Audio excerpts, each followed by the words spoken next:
Olá a todos, sejam bem-vindos ao curso sobre o uso da inteligência artificial na análise de dados do mercado financeiro. Meu nome é Bruna, eu sou aluna do curso de Estatística da USP de São Carlos e é um prazer estar aqui com vocês hoje compartilhando um pouco do meu conhecimento. Nessa parte de introdução do curso, vamos falar um pouco sobre conceitos básicos de inteligência artificial e de redes neurais convolucionais, as famosas CNNs. Bom, sabemos que o mercado financeiro é bem dinâmico, complexo e altamente influenciado por inúmeros fatores.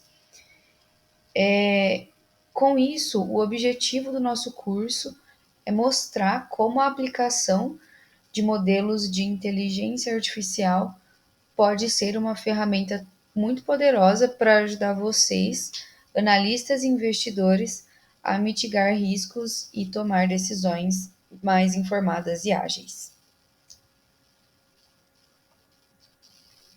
Bom, pessoal, então esses são os tópicos que vamos passar nessa apresentação. Vamos começar falando sobre o que é inteligência artificial, as definições de inteligência artificial, inteligência versus aprendizado, técnicas de aprendizado de máquina, redes neurais convolucionais, as CNNs, e por fim, as nossas referências.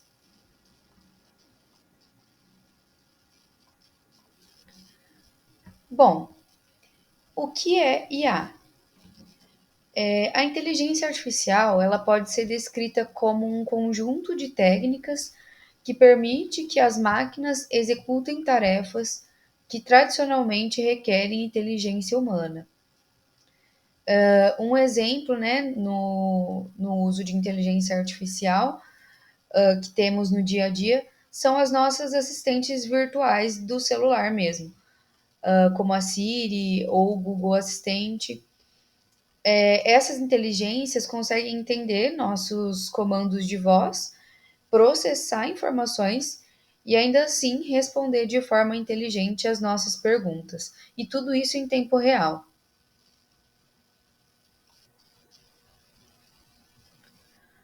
Bom, falando aqui sobre as definições de inteligência artificial,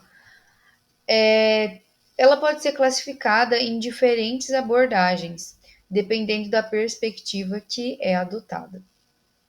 Nós podemos pensar em quatro formas principais, que são os sistemas que atuam como humanos, e essa abordagem ela foca em sistemas que se comportem de maneira similar aos seres humanos, imitando ações como, por exemplo, reconhecimento de fala, visão computacional, ou até mesmo o próprio processo de tomada de decisões.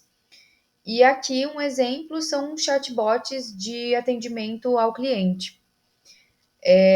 Os chatbots conseguem interagir com o usuário de uma maneira conversacional e compreendendo as perguntas para conseguir fornecer respostas automáticas, como faria um atendente humano. A segunda definição são sistemas que pensam como humanos, né?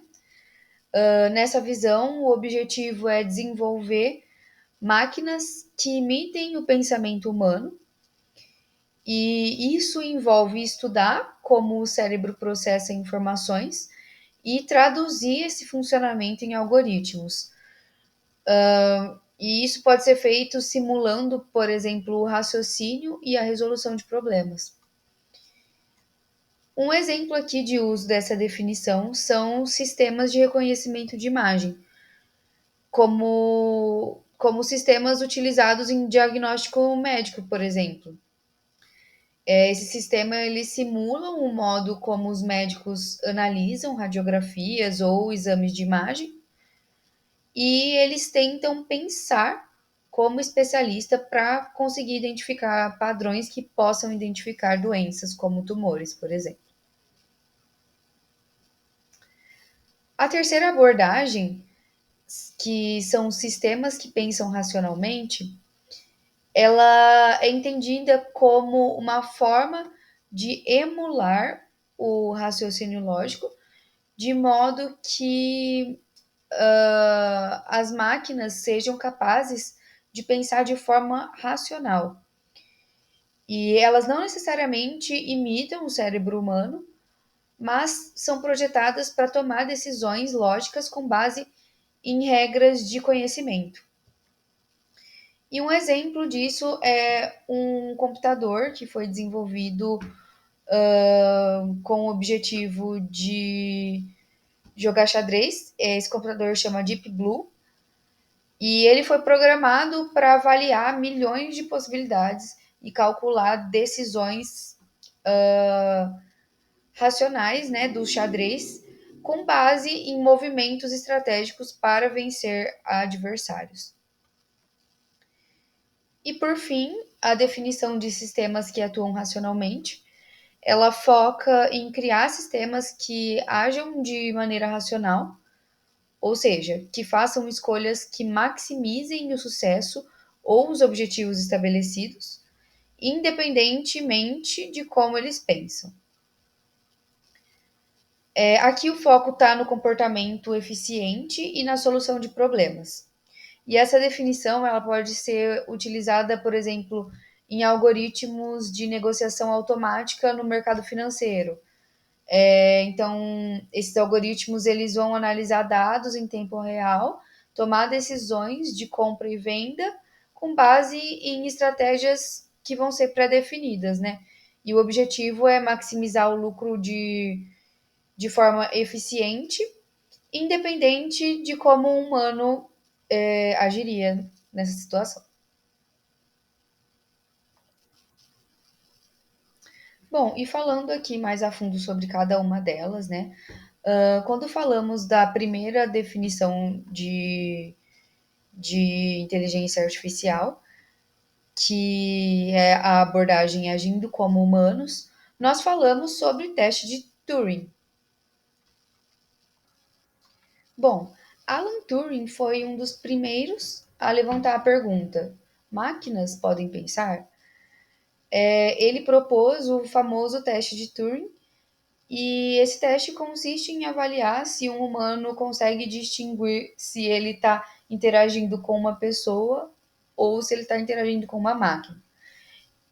Em outras palavras, né, o computador passa no teste se as suas respostas forem indistinguíveis das respostas de um ser humano.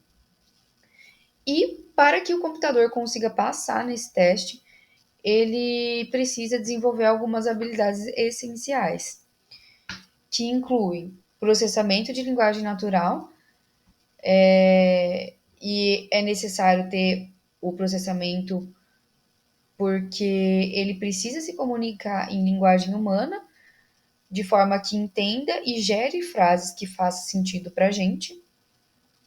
Ele também precisa ter uma representação de conhecimento, e isso de forma que seja permitido que ele armazene e acesse essas informações para conseguir utilizar na conversa com o ser humano. Ele também precisa de um raciocínio automatizado. Isso é necessário para que o computador elabore respostas e chegue a conclusões de forma lógica. Também é necessário machine learning, que vai ajudar o computador a se adaptar a novas situações e reconhecer e extrapolar padrões. Todas essas capacidades são o que permitem uma máquina a participar de uma conversa convincente e, em última instância, passar no teste de Turing.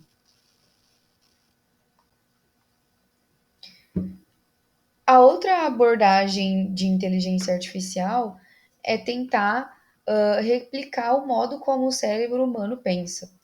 Aqui nós temos a abordagem pensando como humanos. Para isso, a gente precisa de uma coisa fundamental, que é uma teoria sólida sobre como a mente humana funciona.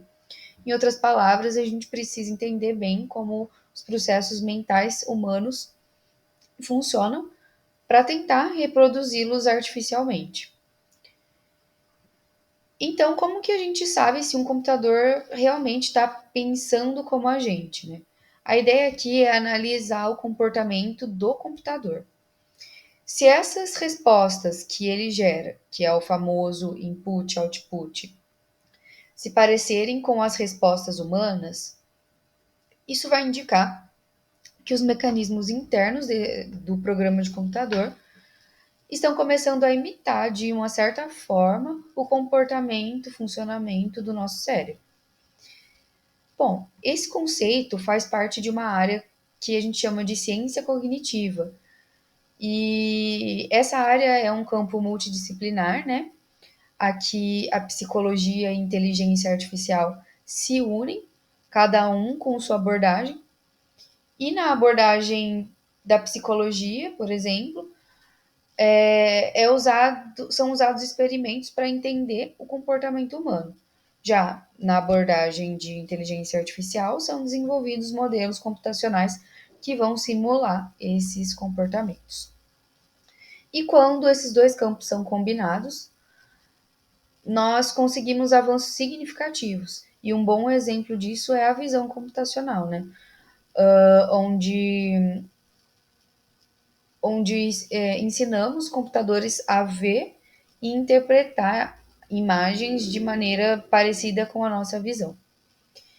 E agora, indo um pouco mais além, né, falando sobre neuroimagem, ou seja, imagens que mostram a atividade do nosso cérebro, e técnicas de machine learning, né, os cientistas eles estão começando a entender e até a prever certos conteúdos de pensamento.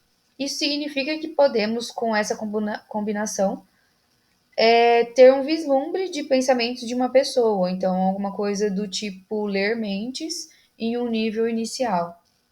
E esse processo permite identificar padrões e até alguns significados de pensamentos, revelando uma nova fronteira entre a inteligência artificial e a compreensão da mente humana. Essa abordagem ela é incrível porque ela não só ajuda a melhorar os modelos, mas também a entender a própria cognição humana.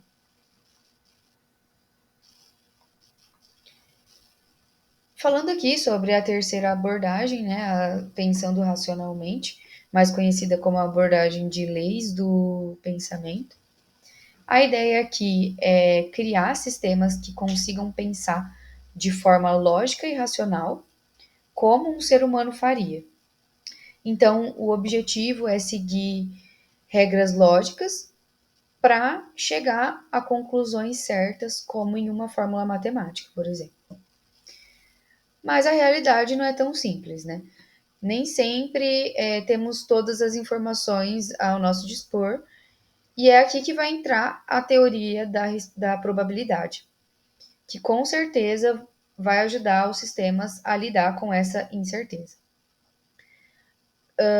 No caso, né, dos dados serem incompletos ou confusos, a probabilidade vai nos permitir fazer estimativas e previsões.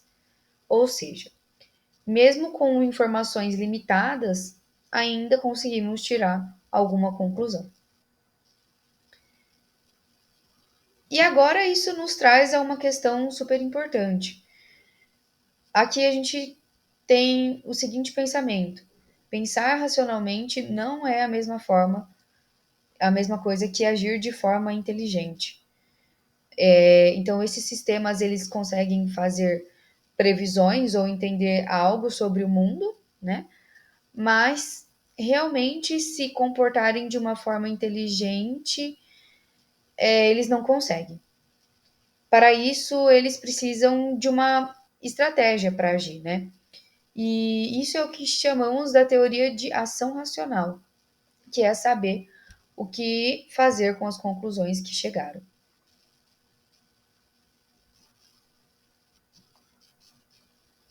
Por fim, aqui temos a abordagem do agente racional,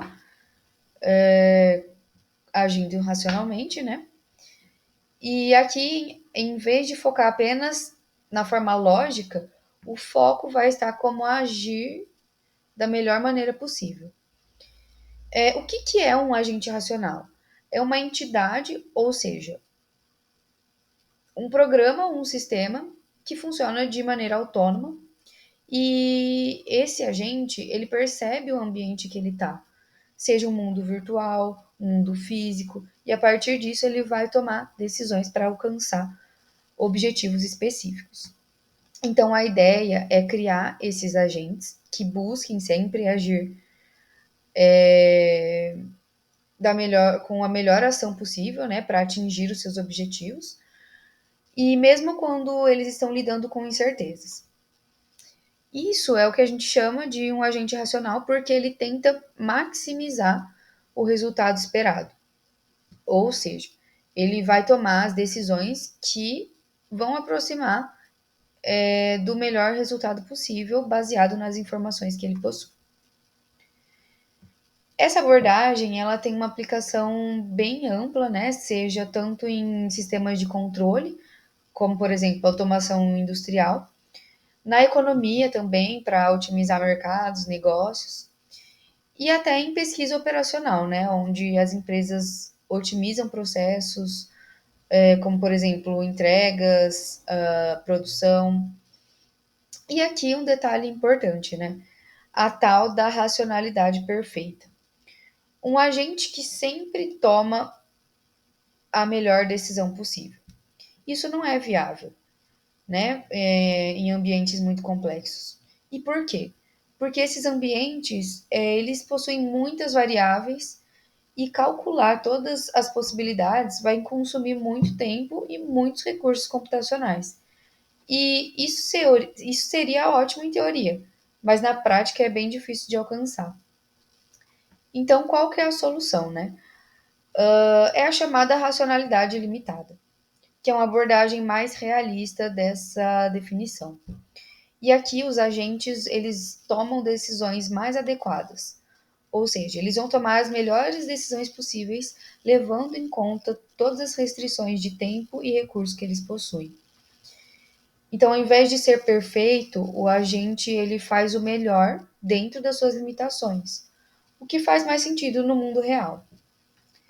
E com essa abordagem, nós conseguimos criar sistemas que, mesmo sem serem perfeitos, ainda tomam decisões eficientes e funcionam de forma prática em cenários complexos. Bom, a inteligência artificial não é apenas uma técnica isolada.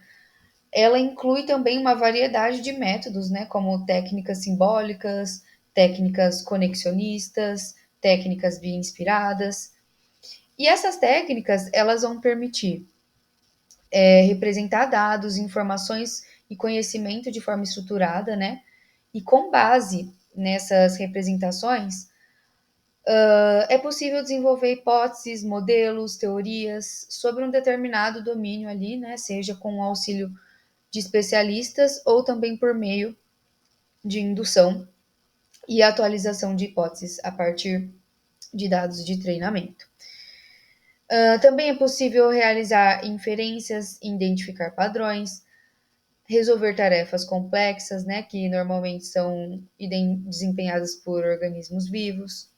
Além disso, também é possível avaliar soluções considerando múltiplos fatores, como qualidade, responsabilidade, impacto social, volume, tipo de dados, além de questões éticas, filosóficas, econômicas. E, finalmente, armazenar os modelos, conhecimentos e soluções, permitindo que o desempenho em problemas futuros similares seja aprimorado. Aqui são um compilado de exemplos, né, do que a inteligência artificial permite a gente fazer. Existem mais coisas. E aqui, né, o nosso próximo tópico que será discutido é inteligência, né, versus aprendizado. Quando nós falamos de inteligência, o aprendizado é a chave.